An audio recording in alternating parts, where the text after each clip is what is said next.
Hello and welcome. In the last lesson we looked into revolutionary Marxism, which is confusingly defined as those approaches that believe ruptural strategies are necessary to bring about socialism. Now let's look at the evolutionary Marxists, who don't necessarily think ruptures are the only way to create revolutionary change, understood as a transformation between modes of production. They're still revolutionary in the sense that they believe in the necessity of economic revolution, that is, the transformation of the mode of production from capitalism to socialism. So let's explore their ideas. In this lesson, we'll begin by stepping away from Marx's time and assessing revolutionary prospects available today. For this, we lean on Vivek Chibber's work as well as Richard Wolff to consider one example of a revolutionary reform that I actually think is really exciting. In part 2, we'll get some background of the founders of evolutionary Marxism, Karl Kautsky and Eduard Bernstein, and then compare them to Lenin's ideas. It's really important in this lesson that we familiarize ourselves with the basics of what's called revisionist Marxism and gradualism. Okay, let's begin. Let's jump right into some textual hiking from a theorist I really appreciate, who we met in the last lesson on revolutionary Marxism. That's Vivek Chibber. He writes, "Now there's no doubt that the decades from the early 20th century all the way to the Spanish Civil War, especially in Europe but also beyond, could be described as a revolutionary period.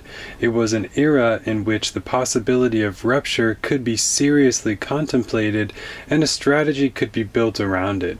There were lots of socialists who advocated for a more gradualist approach, but the revolutionaries who criticized them weren't living in a dream world. The Russian road, as it were, was, for many parties, a viable one. But starting in the 1950s, it was clear that openings for this kind of strategy were becoming much narrower. And today, it seems entirely hallucinatory to think about socialism through this lens. This is indubitably true in the advanced capitalist world, but it also holds for much of the South. So Chibber is saying here that we have to be hallucinating to imagine that ruptural transitions in advanced capitalist countries are viable. But why are they so unviable? What's the argument? The first reason is that democracies can absorb discontent and pacify resistance way better than a monarchy or aristocracy could, like the one the Bolsheviks were working against. Let's read. Even though most people see the contemporary state as unfair, they also view it as reformable, as open to change. This is in large measure why there has never been a revolution in a democratic setting. There are too many ways to absorb popular discontent so that it doesn't boil over into revolutionary fervor. The second reason is that modern states have far superior repressive state apparatuses, like the police and military functions. Let's read. Second, the state's coercive capacity is orders of magnitude more developed than it was in 1900. This is so obvious that it should not even require emphasis. It is not just the guns and other means of violence that are greater now. More fundamentally, it's the means of surveillance, the monitoring of daily life on a routine basis. It is simply much easier to rely on a selective use of violence to pick up organizers where they become potent, ensnare them in years of litigation, or just to incarcerate them. So instead, what Chibber and others have suggested as a strategy inside advanced democracies is to look at reforms that are revolutionary in the sense of their capacity to transition away from capitalism. Let's read. The lessons that the Russian experience has to offer as a model of socialist transition are limited. Our strategic perspective has to downplay the centrality of a revolutionary rupture and navigate a more gradualist approach. For the foreseeable future, left strategy has to revolve around building a movement to pressure the state, gain power within it, change the institutional structure of capitalism, and erode the structural power of capital rather than vaulting over it.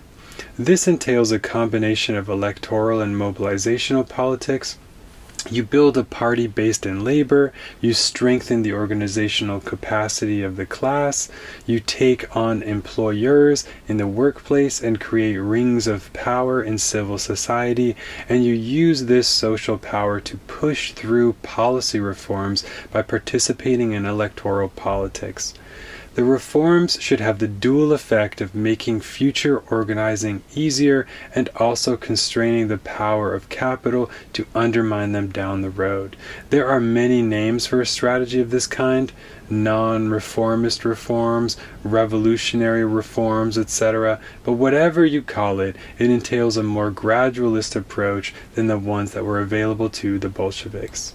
Okay, let's take an example of a reform that could be revolutionary in the precise sense that it would fundamentally change one mode of production to another, right? From capitalism to socialism. This video is a little old. It was done when Jeremy Corbyn was running against Boris Johnson, but it's the policy idea that we're interested in. The reality of this is not some fancy, in the future, utopian dream. The second biggest political party in Great Britain is called the Labour Party. The leader of the Labour Party, a man named Jeremy Corbyn. So he's committed that if the Labour Party wins, they'll pass this law. Part 1.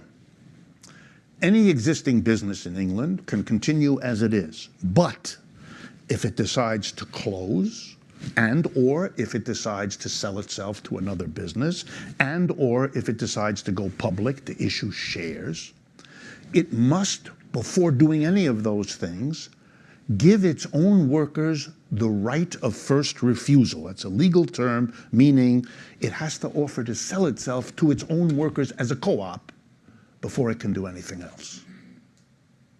Part 2 of the bill answers the question, where would the workers get the money to buy their own firm? Answer, the government will lend it to them. Okay, so that video was about Jeremy Corbyn, but as it turns out, Bernie Sanders has another idea for a reform that in some ways would be even more progressive. Let's read from his website. He says, this is about sharing corporate wealth with workers. Under this plan, corporations with at least $100 million in annual revenue, corporations with at least $100 million in balance sheet totals, and all publicly traded companies will be required to provide at least 2% of stock to their workers every year until the company is at least 20% owned by employees. This will be done through the issuing of new shares and the establishment of democratic employee ownership funds. So what this means is that all of the major companies in America would become 20% worker-owned cooperatives over the course of 10 years at the most. If we extrapolate this rate of socialization or democratization to see how long it would take to socialize 100% of the biggest and baddest corporations, it would take 50 years. That's a long time, but of course we can't help but wonder if we socialized twice as much each year, it would take half the time, and so on. So here is a proposal to peacefully and gradually achieve socialism. This is an economic revolution, but the question is, would we need a political revolution to implement this? We know that the capitalist class has fought this kind of thing tooth and nail, so it's a real question whether only a worker-controlled state could pull this off. And this is the kind of debate that was being had in Germany after Marx's death. Let's take a look at the major debate at the time between Karl Kautsky and Eduard Bernstein, two evolutionary socialists. One of the main proponents of the evolutionary Marxist view, or gradualism, is Karl Kautsky, a contemporary of Lenin's and a major target of his. Kautsky was born in Prague. He was a Marxist theorist and a leader in the German Social Democratic Party. After the death of Friedrich Engels in 1895, Kautsky inherited the role of the intellectual and political leader of German Marxism. Let's take a look at his vision for social revolution. Let's begin at the end. the end goal is really what's driving everything here, and that is economic revolution, the transformation between modes of production. He writes, "The liberation of the working class is only possible through the overthrow of private property in the means of production and rulership, and the substitution of social production for profit." But how do we get there? Well, Kautsky is clear we need a political revolution. By this he means workers need to take power, whether that's by violent revolution or whether it's through peaceful means. The workers will need to win the battle of democracy, as Marx puts it. They need control over the centralized administration. Kautsky writes, "In still another way, the socialists are revolutionary. They recognize that the power of the state is an instrument of class domination, and indeed the most powerful instrument, and that the social revolution for which the proletariat strives cannot be realized until it shall have captured political power." He continues, "It is the mission of the socialist movement to bring all these various activities of the proletariat against its exploitation into one conscious and unified movement that will find its climax in the great final battle for the conquest of political power." So, Kautsky is envisioning a class struggle culminating in worker control over the state, and he talks about the need to restructure that state, changing it into a truly democratic one, not a bourgeois capitalist one. So, how do we wage a successful political revolution? We're working backwards, so now let's talk about the preconditions. So what are the preconditions for a successful political revolution? Kautsky is clear. Working off of Marx's 1850 address, he says, before a political revolution will be a prolonged class struggle, and it's key during this struggle that the workers do not share power or work together with the capitalist class. This is because their interests do not overlap, according to Kautsky and his reading of Marx. So Kautsky is highly critical of what we called symbiotic transformations in the last video on revolutionary Marxism. That was Eric Olin Wright's phrase. Kautsky writes, "The power of the state is everywhere an organ of class rule. The class antagonisms between the workers and the possessing class are so great that the proletariat can never share governmental power with any possessing class." Okay, now let's go into some more specifics. He writes, "Only where the capitalist methods of production are highly developed is there the possibility of using the power of the state to transform capitalistic property in the means of production into social property. On the other hand, the possibility of capturing and holding the state for the proletariat only exists where the working class has grown to great proportions, is in large part firmly organized, and conscious of its class interests and its relation to state and society." Okay, so the key takeaways here are the development of the productive forces, proletarianization, which means the working class has grown in numbers and become strong. That proletariat has to get organized into unions, parties, grassroots organizations, elected to city councils, and so on. And crucially, class consciousness needs to be developed, and along with that comes the will to make a socialist state. Kautsky writes in his book about the dictatorship of the proletariat that socialism postulates special historical conditions which render it possible and necessary. Let's take a closer look at these preconditions because there is an order of operations here that's important to Kautsky's thought. Okay, so let's talk about the preconditions for socialism. First, he emphasizes the need for a development of the productive forces. This is what he refers to as a large industry.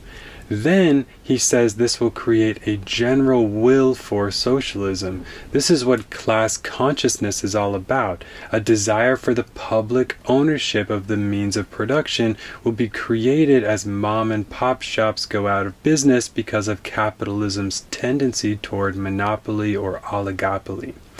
Small businesses tend to foster a desire to maintain private property, which makes sense. Why would lots of small business owners want to give up their businesses? But as large industry subsumes small production, they lose their property anyway over the natural course of capitalism's development. So the desire for everyone to have a share in the social wealth that's concentrated in fewer and fewer hands will grow. So big industry immiserates people and enriches others and creates a will for economic justice. Large industry also creates the strength of the proletariat, which is needed to bring about socialism. On one hand, because of proletarianization, which we've talked about earlier, but also because it actually becomes easier and easier to socialize or democratize larger and larger swaths of the economy because of the tendency toward monopoly in capitalism. As fewer and fewer companies control larger percentages of the economy, the easier it is to democratize a large percentage of the economy simply by taking control of a few large companies and then restructuring them under public ownership and control, or worker ownership and control. The fourth prerequisite for socialism for Kautsky is the ability to maintain socialism. It's all very well and good for workers to revolt and take power, especially in monarchies, but Kautsky's very serious that it would be disastrous if socialists can't hold on to power, which is kind of what happened over the course of Russian history. For this, the proletariat must be organized, and he says mature, which is something only developed out of a prolonged class struggle, at least in Kautsky's world. One of the most evolutionary quotes in Marx is this one. He writes, "No social order ever perishes before all the productive forces for which there is room in it have developed, and new, higher relations of production never appear before the material conditions of their existence have matured in the womb of the old society itself." So, here is Marx explaining that there are no shortcuts to socialism when we think about the global evolution of the economy. This or that national economy may be able to take a different path. There's a vast plurality of historical developments happening around the world, but globally, in the most general terms, we are experiencing the development of capitalism, and its logic is setting the stage for us to take power and achieve socialism. Kautsky draws on these kinds of ideas in Marx to focus on the preconditions of revolution, something Lenin really downplayed. This brings us to the second aspect of his writing, the fact that he's committed to parliamentary democracy in the short term, as he believed Marx was. The logic of a bourgeois democracy is to develop the conditions for revolution, political and then economic. So his reading of Marx is about letting that logic play itself out under a class struggle that fights for reforms along the way, until such time as a sustainable political revolution can be mounted by the working class. In terms of the method of this political revolution, Kautsky never explicitly claims, as Lenin does, that violent seizure of state power is necessary across the board. However, when it comes to monarchies, Kautsky supported violent revolution, whether led by the bourgeoisie or proletariat. When it comes to the necessity of violence to create worker states and parliamentary democracies, Kautsky is a little less clear, and Lenin rakes him over the coals for this. Lenin writes, Kautsky had to resort to all these subterfuges, sophistries, and fraudulent falsifications only in order to disassociate himself from violent revolution and to conceal his renunciation of it. But Kautsky is clear that one way or the other, the working class needs to take political power.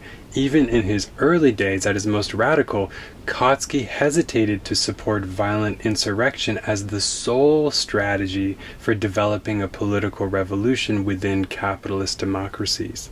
His case was simple. The majority of workers in parliamentary countries would generally seek to use legal means and legal mass movements as the existing democratic channels to advance their interests. Technological advances, in any case, had made modern armies too strong to be overthrown through uprisings on the old 19th century model of barricade street fighting.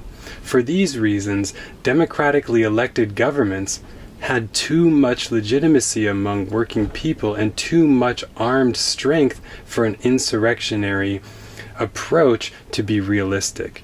History seems to have confirmed Kautsky's predictions. Not only has there never been a victorious insurrectionary socialist movement under a capitalist democracy, but only a tiny minority of workers have ever even nominally supported the idea of an insurrection. Finally, there's a question about whether Kautsky was a determinist.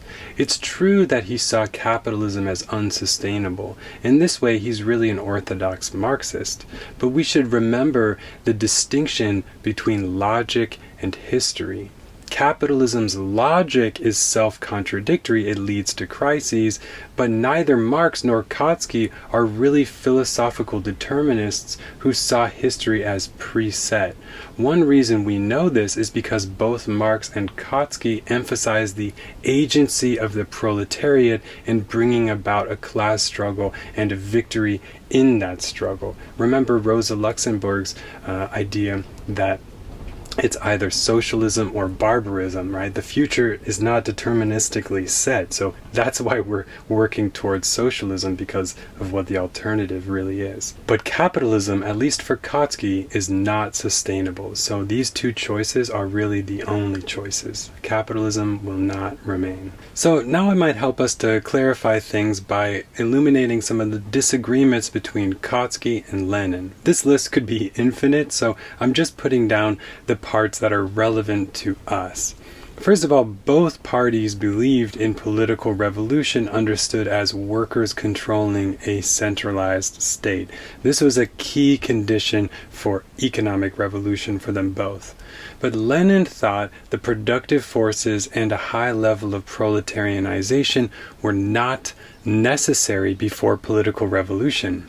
He de-emphasized the preconditions, and he also claimed this revolution needs to be a violent one, whether we are dealing with monarchies or parliamentary democracies. So violence is unavoidable for Lenin, and we should take power as soon as the Communist Party, the agent of revolution, is strong enough to do so, without much thought about whether or not we can hold on to power once we take it. Kautsky, on the other hand, thought that a parliamentary democracy phase was necessary to create the preconditions for a successful political revolution in the long term. So the bourgeois state is a means to an end for him. Kautsky de-emphasized the need for violence, believing that a political revolution was in the historical cards as long as capitalism's logic was in effect, producing crisis after crisis and developing the preconditions for a workers' state more and more as time goes on. We should clarify that Kautsky didn't just believe that capitalism is crisis-prone in the sense of a boom and bust cycle. He thought of capitalism as inherently self-contradictory to such a degree that it's unsustainable and it will collapse, kind of along the lines of socialism or barbarism, just the way that we were talking about. Another figure in Marxism, typically seen as the father of reformism and democratic socialism, is Eduard Bernstein. Like Kautsky, he was also a leader in the German Social Democratic Party. Bernstein is called a revisionist because he revised key aspects of Marx's thought using updated data from around Europe, and he felt he couldn't stick with some of Marx's predictions, particularly concerning the increased propertylessness of the lower classes. Let's watch a video from Ryan Chapman that I think is a great introduction to Bernstein, which includes the major quotes and his history. In the decades following Marx's death, capitalism seemed to be developing in the way that Marx predicted. Class dynamics seemed to be polarizing and sharpening. Marxist parties sprang up across Europe, and the German Socialist Party emerged as the international leader of socialism and was explicitly Marxist. It occupied an increasing number of seats in the local, state, and national legislatures, controlled immense trade unions, and was exceedingly well-disciplined and organized, acting in the belief that Marxian sociology provided irrefutable assurance of its ultimate triumph. But in the last decade of the 19th century, ominous contradictions to Marxism began to appear.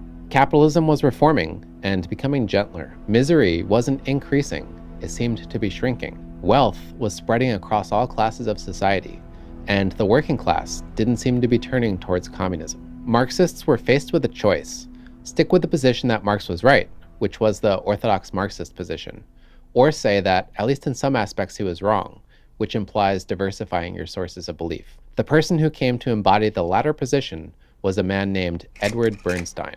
Bernstein was a highly regarded Marxist. He was mentored by Marx's collaborator, Friedrich Engels. He was even asked by Engels to produce a new volume of Capital based on Marx's notes.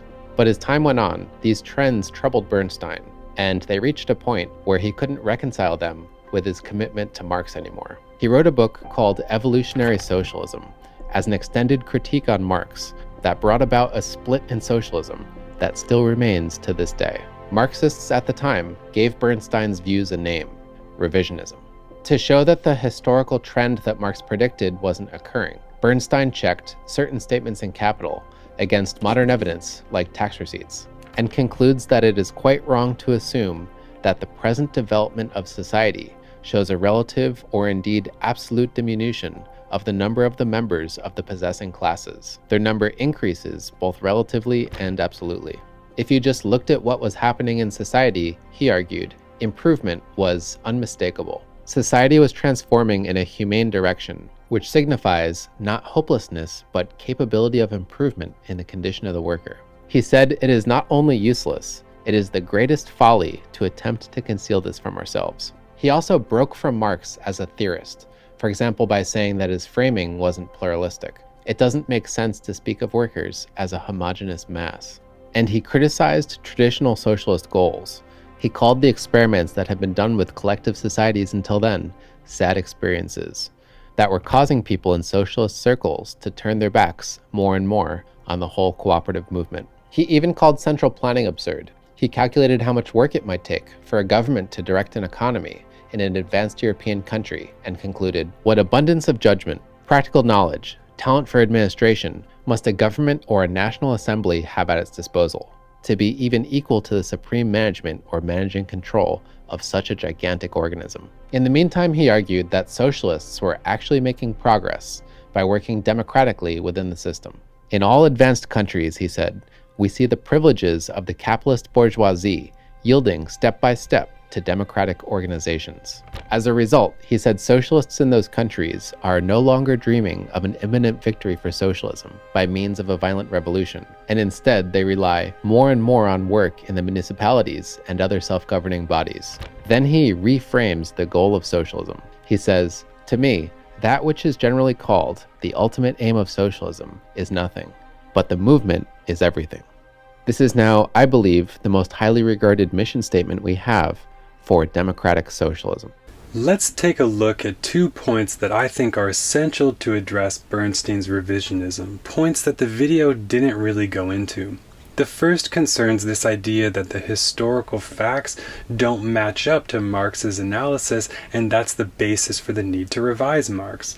Bernstein looked around and saw conditions improving for most people, not getting worse as Marx predicted. The problem here, is that Bernstein's analysis was confined to Europe, particularly Germany and England, so it's a Eurocentric analysis. Let's read from Frantz Fanon, who makes the point I'm trying to make very clearly. He says, "Europe is literally the creation of the Third World. The wealth which smothers her is that which was stolen from the underdeveloped peoples." Put short, yes, capitalism may have improved conditions for those in Western Europe, but it immiserated the colonies from whom that wealth was stolen. So no, capitalism doesn't improve everyone's quality of life, and we have to take a holistic view to really analyze capitalism. On the other hand, a capitalist could retort that we don't know how capital could develop over the next 100 years. Maybe we could decolonize. Maybe a rising tide really could lift all boats, as JFK said. That is, maybe it's not a zero-sum game, and that the riches of the few may not come at the expense of the rest of us. Now, we have a wealth of Marxist theory that says that this isn't how things go, this isn't the nature of capitalism, but who knows, none of us have seen how things will go. I want to present the best of all possible worlds. I want to be as charitable to the capitalists and to Bernstein as I possibly can, so here goes. Even if, by some miracle, capitalism can improve the lives of everyone, it will still stratify wealth to such an insane degree that while absolute poverty can be reduced, relative poverty can only increase when we have class dynamics between employees and employers. I think one way to think about this is to say that yes, people making $1 a day may eventually make $2 a day, but that's sort of ridiculous and unethical when we consider how even just over COVID, billionaires may have even doubled their wealth. So this is not an acceptable situation, I think, if you have any kind of moral compass. You can see how this idea basically maps onto this very famous graph that indicates the stagnation of wages for most people in America after this breaking point around the 1980s, right? Real income sort of stagnates or stays the same, while at the same time productivity continues to rise increasingly. So the question every Marx-influenced person should be asking when faced with this graph is, if workers are producing more but getting paid the same, where is the extra value that they are creating going? Into whose pockets, right? And of course it goes to the ownership class. So the added value from that increased productivity goes to the class that owns the means of production, and they justify it by saying that the increased value comes from technology, not from increased worker productivity, although these things we know are fundamentally interconnected. Oxfam says the world's billionaires have more wealth than 4.6 billion people who make up 60% of the planet's population. That's a majority, folks, and this number is getting worse and worse. This graph indicates the way in which billionaire wealth has basically doubled between 2020 and 2024 alone. The World Bank, an incredibly conservative institution, says global poverty reduction has slowed to a near standstill, with 2020 to 2030 set to be a lost decade. 44% of the global population, around 3.5 billion people, live today on less than $6.85 per day, the poverty line relevant for upper middle income countries. The total number of people living under this poverty line has barely changed since 1990. Okay, so I think we get the picture here. Even if the best case for capitalism is true, that many people on Earth go from getting $1 a day to $2 a day, this is really outrageous considering the way in which the ultra-rich are developing exponentially faster. I just want to show two places in Marx where he makes this point, something that it seems Bernstein may have overlooked or didn't quite comprehend. As early as 1846, Marx emphasized in The Poverty of Philosophy that the rising standard of living for the British worker was achieved only at the expense of the horribly low wages paid in India. Let's read. Thanks to the machine, the spinner can live in England while the weaver dwells in India.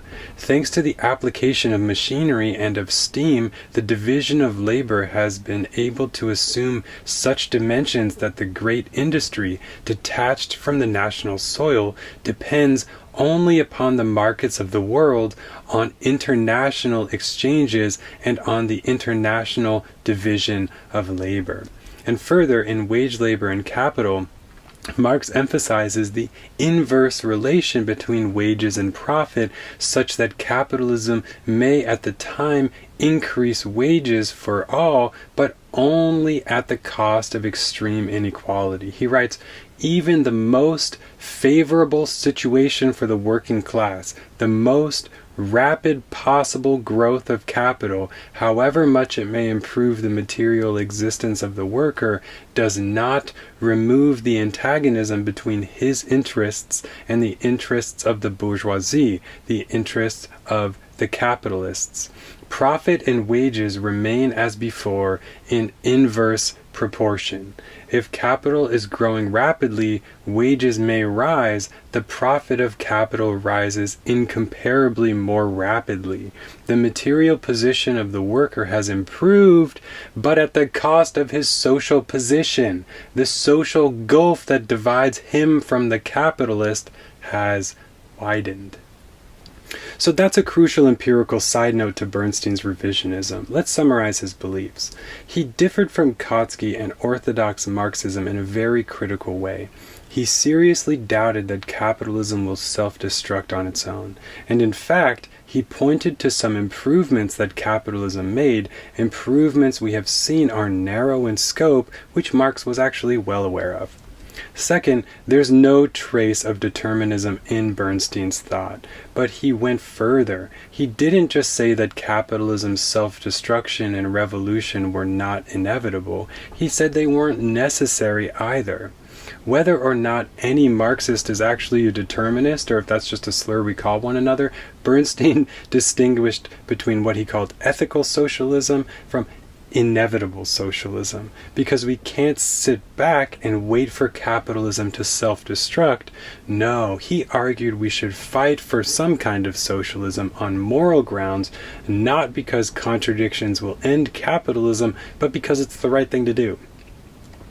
The third aspect of Bernstein's thought is that he believed we should work within our democratic systems to push reforms and gradually improve the conditions for everyone. No need for a worker-controlled state. This brings us to the fourth aspect of his thought, which is that sharing power with capitalists is okay with him. Symbiotic transformations are an important part of the methods we should be looking at to transform the economy from capitalism to some kind of socialism. I want to turn to some critiques of Bernstein from Kautsky in a moment, but before I do, I really need to mention that if you want to see someone give Bernstein the full critical treatment, it's Rosa Luxemburg in the now classic text Reform or Revolution.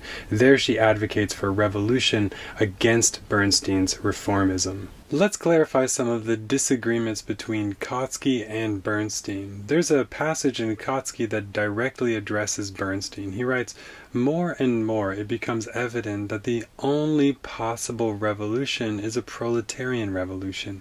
Not all socialists, however, draw these conclusions.